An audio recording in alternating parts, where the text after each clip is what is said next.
क्या आप जानते हैं, हनुमान जी के जन्म की कहानी एक वरदान से नहीं बल्कि एक श्राप से शुरू हुई थी। स्वर्गलोक में एक अप्सरा रहती थी, पुंजिक स्थला। वो अत्यंत सुंदर थी, लेकिन अपनी सुंदरता पर उसे बहुत अभिमान था। उसे लगता था कि उसके समान सुंदर कोई नहीं। लेकिन एक दिन उसका यही अभिमान उसकी पूरी किस्मत बदलने वाला था। एक बार एक महान ऋषि गहन तपस्या में लीन थे।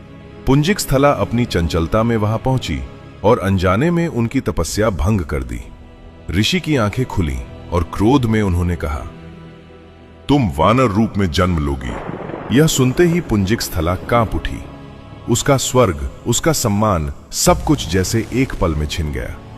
वह रोने लगी और क्षमा मांगने लगी। ऋषि का क्रोध कुछ शांत हुआ।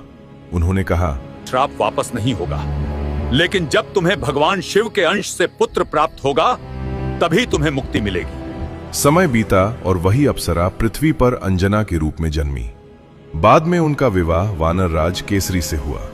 लेकिन वर्षों बीत गए, उन्हें कोई संतान नहीं हुई। तब अंजना ने संकल्प लिया कि जब तक स्वयं महादेव प्रसन्न नहीं होंगे वह तपस्या नहीं छोड़ेंगी। घना जंगल, कठोर मौसम, भूख, प्यास और अकेलापन, लेकिन अंजना अडिग रही। दिन बीतते गए, वर्ष गुजरते गए और उनकी हर सांस में सिर्फ एक ही नाम था, शिव, शिव, शिव। आखिरकार उनकी तपस्या से प्रसन्न होकर स्वयं भगवान शिव प्रकट हुए। उन्होंने कहा, अंजना, तुम्हारी भक्ति ने मुझे प्रसन्न कर दिया है। तुम्हें एक ऐसा पुत्र प्राप्त होगा जिसमें मेरा दिव्य अंश होगा। उसी समय अयोध्या में राजा दशरथ पुत्र प्राप्ति के लिए यज्ञ कर रहे थे। यज्ञ से प्राप्त दिव्य खीर देवताओं की योजना से वायुदेव के माध्यम से अंजना तक पहुंची। जैसे ही अंजना ने उस दिव्य प्रसाद को ग्रहण किया, प्रकृति बदल गई। हवाएं शांत हो गईं, वन में एक अद्भुत ऊर्जा फैल गई, मानो स्वयं ब्रह्मांड किसी महान आत्मा के आगमन की प्रतीक्षा कर रहा हो। और फिर जन्म हुआ एक ऐसे बालक का जिसमें था भगवान शिव का तेज, वायुदेव का आशीर्वाद और अद्भुत पराक्रम।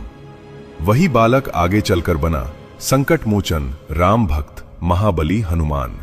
सोचिए, जिस श्राप को पुंजिक स्थला अपने जीवन का सबसे बड़ा दुर्भाग्य समझ रही थी, वही आगे चलकर संसार को उसका सबसे महान भक्त देने वाला सौभाग्य बन गया। अगर आप भी बजरंगबली को प्रणाम करते हैं तो कमेंट में लिखिए, जय हनुमान।